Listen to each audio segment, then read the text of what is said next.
After graduating, started this music career, toured everywhere, just kept doing it, doing it. You took a little break for Yeah, a couple of years, right? I did actually from 2011 till 2000, the end of 2013. I took a 2-year break.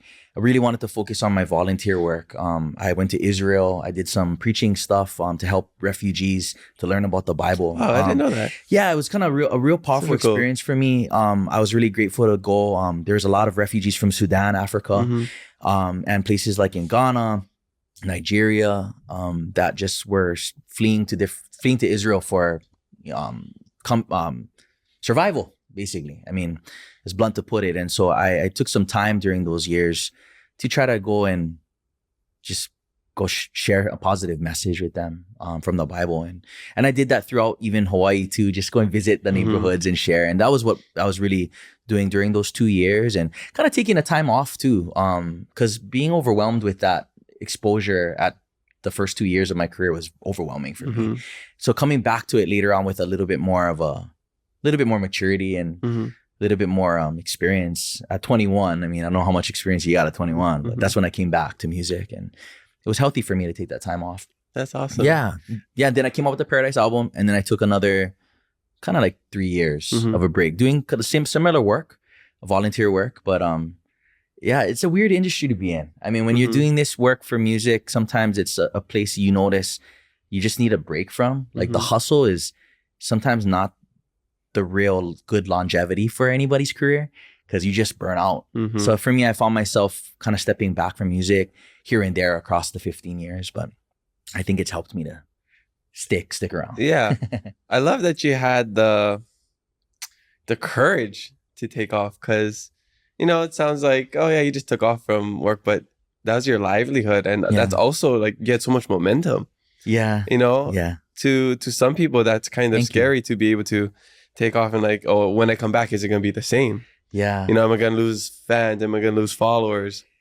And just like going outside of your comfort zone and going outside of Hawaii to give back, and do something bigger than yourself on like a big scale like that. I think, well, I mean, I commend you for that. Oh, thank you. After college, I joined the Peace Corps, and I was in Madagascar for 3 years doing some volunteer work. Oh, sick. So I know it's tough being away.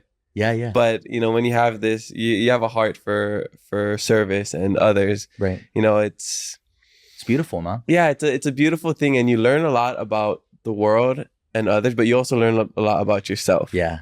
So I think that's like the thing is that what I noticed at least is like, you love helping, you love giving, you love making people happy and smile, but there's a lot of self-interest that comes with that, because it makes me feel good. It makes you feel good, right? Absolutely. So yeah, I always thought like, oh, volunteering is almost like a selfish thing. It's weird to say that, right? There's so much joy that comes from giving, right? There's more happiness in giving. Yeah.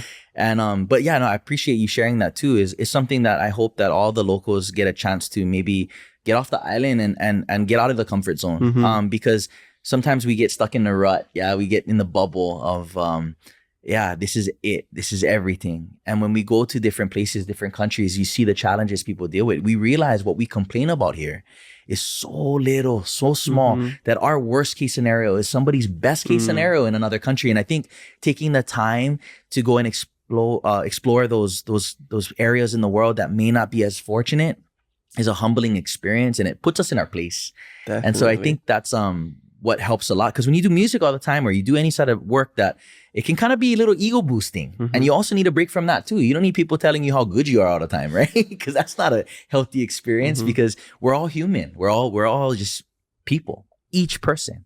So I think taking time away to get away from the fluff is what I like to say. It's kind of good to know when you look at somebody in another country, they're struggling the same way. Yeah, it's just aloha, just trying to look at yourself the way you're supposed to, and look at others the way we're supposed to. Yeah. So, I like to say disconnect in order to reconnect. Oh, I love that. Yeah. Because, we got to unplug from our phones, our technology, everything. And then you're able to just leave all those distractions on the side and just talk to people like this, right? With no distractions, Same with surfing, you can't bring your phone surfing, right? Yeah. That's why it's like so therapeutic for me. Disconnect to reconnect. I never heard that. I love that. Yeah. That was that was my mindset when I joined the Peace Corps. was to get away from everything and just reconnect. And it did help me reconnect with just people on a human level. Yeah. You know? Yeah. You really get to know them, and like you said, see how grateful we are for everything that we have here, and this gives you a totally different perspective. Yeah. That's what we need. That's what everyone needs, is perspective. Yeah, exactly.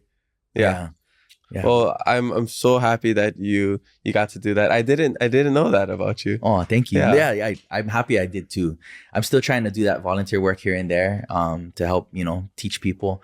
But yeah, music is definitely my job, and I just, now we're kind of on momentum right now, doing another new, been the last few years. So just chapters in life. Definitely. Yeah, chapters in life. Different chapters.